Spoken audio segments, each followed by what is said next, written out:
மாநகராட்சி 45வது ward Saibaba colony பகுதியில் பல்சமய நல்லுறவு இயக்கத்தின் தேர்தல் அலுவலகத்தை கோவை பாராளுமன்ற தொகுதி வேட்பாளர் கணபதி ராஜ்குமார் திறந்து வைத்தார்.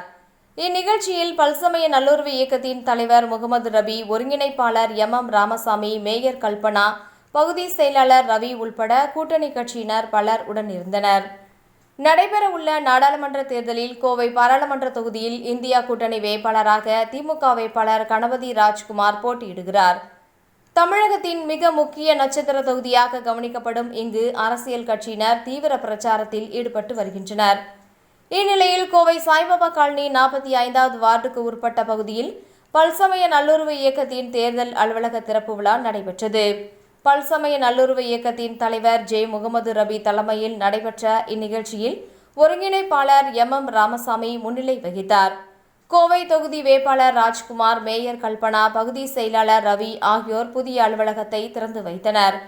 முன்னதாக அந்த பகுதியில் தீவிர வாக்கு சேகரிப்பில் ஈடுபட்ட கணபதி ராஜ்குமார் கடந்த 3 ஆண்டு கால திமுகவின் ஆட்சியின் பல்வேறு மக்கள் நலத்திட்டங்களை பட்டியலிட்டு வாக்கு சேகரித்தார். இதனைத் தொடர்ந்து செய்தியாளர்களிடம் பேசிய பல்சமய நல்லுறவு இயக்கத்தின் தலைவர் முகமது ரபி, தமிழகம் முழுவதும் இந்தியா கூட்டணி வேட்பாளர்களை ஆதரித்து பல்சமய நல்லுறவு இயக்கம் வாக்கு சேகரிப்பில் ஈடுபட்டு வருவதாக கூறினார். கோவை பாராளுமன்ற தொகுதியை பொறுத்தவரையில் 5 லட்சம் வாக்குகள் வித்தியாசத்தில் திமுக வேட்பாளர் ராஜ்குமார் வெற்றி பெறுவது உறுதி என்றார். ஜனநாயக இந்திய நாட்டில் கடந்த 10 ஆண்டுகளில் பாசித பாஜக மக்களிடையே பிரிவினையை தூண்டி மக்களை பிளவுபடுத்தியுள்ளதாக குற்றம் சாட்டினார்.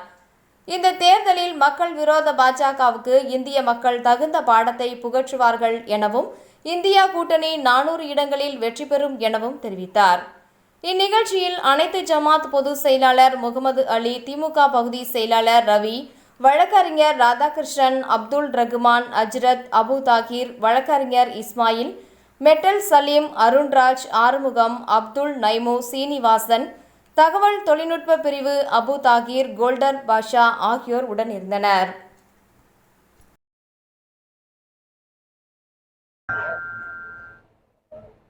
கொங்கு மண்டலத்திலே பல்சமய நல்லுறவு இயக்கம் தொடர்ந்து 3 மாத காலமாக தேர்தல் பணிகளை செய்து வருகிறோம். அனைத்து மக்களையும் இணைத்து ஜாதி மதங்கள் கடந்து அனைவருக்கும் அனைத்தும் என்ற திராவிட மாடல் ஆட்சியின் ஒரு முன்னேற்பாடாக கொங்கு மண்டலத்தில் பல்சமய நல்லுறவு இயக்கம் இந்து, முஸ்லீம், கிறிஸ்துவ, சீக்கிய மதத்திகளை எல்லாம் அழைத்து அனைவரிடத்திலும் இந்த நாட்டில் ஜனநாயகம் மலர வேண்டும், ஜனநாயகத்திற்கு ஆபத்து இருக்கிறது என்பதற்காக அவர்களிடத்தில் எல்லாம் நாங்கள் கொங்கு மண்டலத்திலே கூட்டம் போட்டு மிக சிறப்பாக நடத்தி கொண்டிருக்கிறோம். தமிழ்நாடு முழுவதும் பிரச்சாரம் செய்து வருகிறோம். இன்று எங்களுடைய கோவை கொங்கு மண்டலத்திற்கு தலைமை அலுவலகத்துக்கு இன்று கோவை நாடாளுமன்ற உறுப்பினர் அருமை சகோதரர் டாக்டர் ராஜ்குமார் அவர்கள் எங்களுடைய பல்சமய நல்லுறவு இயக்கத்தின் தேர்தல் பணிமனையை திறந்து வைத்து இங்கு நாங்கள் பிரச்சாரம் சென்றோம். அவருடன் மக்கள் எழுச்சியோடு காத்திருக்கிறார்கள். டாக்டர் ராஜ்குமார் அவர்கள் 5 லட்சத்திற்கு மேற்பட்ட வாக்குகள் வித்தியாசத்தில் வெற்றி பெறுவார் என்றுதான் இந்த நேரத்தில் நாங்கள் தெரிவித்துக் கொள்கிறோம். இஸ்லாமியர்கள் 100% இஸ்லாமியர்கள் ஓட்டு வாக்கு பிரியருக்கு வாய்ப்பில்லை. ஏனென்று சொன்னால் நாம் மதத்தை வைத்து நாம் அரசியல் செய்வதில்லை. இன்று இந்து மதம், சீக்கிய மதம், கிறிஸ்துவ மதம் அனைவரும் இன்று பிஜேபி ஆட்சியின் மீது, மோடிஜியின் மீது கடும் கோபத்தில் இருக்கிறார்கள்.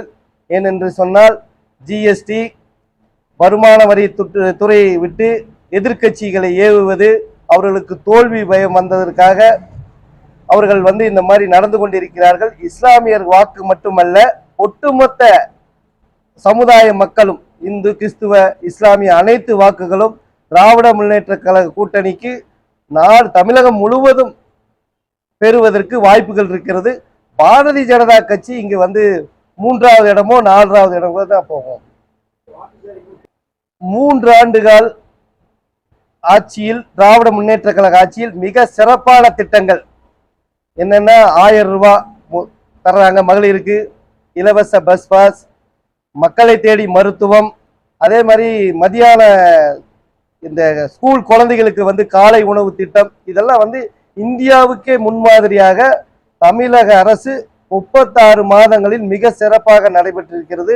அதனால் திராவிட முன்னேற்ற கழக கூட்டணிக்கு மிகப்பெரிய எழுச்சி, எப்பவும் இல்லாத எழுச்சி. 2004 40 தொகுதிகளை வெற்றி பெற்றார்கள். அதற்கு மேல் 40 தொகுதிகளில் வெற்றி பெற்று பெரும் வாக்கு வித்தியாசத்தில் வெற்றி பெறுவார்கள். அண்ணாமலை வந்து எப்படின்னு கேட்டீங்கன்னா, எப்பவுமே பொய் சொல்றது அவர் வழக்கம். அது வந்து அவரு அண்ணாமலையோட பேச்சவே வந்துங்க யாருமே இப்ப பொருட்படுத்துறது இல்லை. பத்திரிகையாளர்கள் தான் நீங்க எல்லாம் டெய்லி வந்து பேட்டி எடுக்கிறீங்க. மக்கள், அடித்தட்டு மக்களே வந்து எல்லாருமே சொல்றாங்க. ஒரு டீ கடையில போய் நம்ம அங்க நின்னாலும் கூட அவங்க என்ன சொல்றாங்க, அண்ணாமலை பொய் தான் சொல்றாருங்க, எதுவுமே வந்து அவர் உண்மையே பேச மாட்டேங்கிறாரு அப்படின்னு தான் சொல்றாங்க. அண்ணாமலை நினைக்கிற மாதிரி எல்லாம் கோயம்புத்தூர் இல்ல, தமிழ்நாட்டுல எந்த தொகுதியிலும் அவங்க வெற்றி பெற முடியாது. கோவை பொறுத்தளவுக்கு திராவிட முன்னேற்ற கழகத்தின் கோட்டை என்பதை இந்த முறையும் நிரூபிப்பார்கள். 10 ஆண்டு காலமாக பாரதிய ஜனதா ஆட்சி பொறுப்பேற்றதிலிருந்து எந்த மக்களுக்கும், அனைத்து மக்களுக்கும், இந்து கிறிஸ்துவ அனைத்து மக்களுக்கும், 140 கோடி மக்களுக்கும் எதுவும் செய்யவில்லை. மக்கள் விரோத சட்டங்களை கொண்டு வந்து மக்களை வாட்டி வதைத்திருக்கிறார்கள். பல்வேறு திட்டங்கள், மக்களுக்கு தேவையில்லாத திட்டங்களை எல்லாம் கொண்டு வந்து பெரிய முதலாளிகளுக்கு, அம்பானி அதானிகளுக்கெல்லாம் தான் இவர்கள் நம்மளுடைய பொருளாதாரத்தை தாரை வார்த்திருக்கிறார்கள். ஏழை நடுத்தர மக்கள் இந்த 10 ஆண்டு காலமாக மிகவும் பாதிக்கப்பட்டிருக்கிறார்கள். அதனால் இந்த பாசிச கூட்டணியை எதிர்த்து தான் பல்சமய நல்லொரு இயக்கம் நாங்கள் கூட்டம் நடத்தி கொண்டிருக்கிறோம். இந்த பாசிச கூட்டணி, பாசிச கட்சிகள் வெற்றி பெறக்கூடாது. நாங்கள் எல்லாம் அண்ணன் தம்பிகளாக, மாமான் மச்சான்களாக நாங்கள் நடந்து கொண்டிருக்கிறோம். எங்களுக்குள் எந்த பிளவும் இல்லை. இந்த மதவாத பாரதிய ஜனதா வந்ததுக்கு அப்புறம் தான் எங்களுக்குள் பிரிப்பை ஏற்படுத்துகிறார்கள். அது தமிழகம் மட்டுமல்ல, இந்தியாவிலும் இனிமேல் நடைபெறாது. ஏனென்று சொன்னால் கெஜ்ரிவால், அதே மாதிரி சிபு சூரன் கைது, அதே மாதிரி இங்கே கூட எத்தனையோ பேர்த்துக்கு இடி ரைடுங்கிறாங்க. இது எல்லாம் வந்து ஒரு அச்சத்தின் காரணமாக, அவங்க தோல்வி பயத்தின் அச்சத்தின் காரணமாக, பயத்தின் காரணமாக இவங்க வந்து இடியை வச்சு, சிபிஐ வச்சு, இன்கம் டாக்ஸ் வச்சு பண்ணிட்டு இருக்காங்க. ஆனா மக்கள் ஏற்றுக்கொள்ள மாட்டார்கள். கெஜ்ரிவால் எப்பொழுது கைது செய்யப்பட்டாரோ, கூட்டணி, இந்திய கூட்டணிக்கு ஒரு 150 சீட் அதிகமாகி விட்டது. இந்திய கூட்டணி, நான் 350 சொல்லிட்டு இருந்தேன், 400 சீட்டு இடங்களை வெற்றி பெறும் வாய்ப்பு இருக்கிறதாக இன்று வட மாநில ஊடகவியலாளர்களும் எனது நண்பர்களும் கூறியிருக்கிறார்கள். 400 சீட் இந்திய கூட்டணி வெற்றி பெறும் என்கிறார்கள். கட்டாயம் இந்த முறை பாரதிய ஜனதா 100-150 சீட் வர்றதே பெரிய விஷயம் என்று சொல்கிறார்கள். கட்டாயம் பாசிச பாஜக இந்த நாட்டில் இருக்கக்கூடாது. மக்களுக்கு விரோதமாக, ஜனநாயகத்துக்கு விரோதமாக செயல்படும் அரசுகளை மக்களே தூக்கி எறியப்படும் நாள் வருகின்ற 19ஆம் தேதி தூக்கி எறியப்படுவார்கள். ஒட்டுமொத்த இந்தியாவும் தூக்கி எறியப்படும் பாசிச பாஜகவை.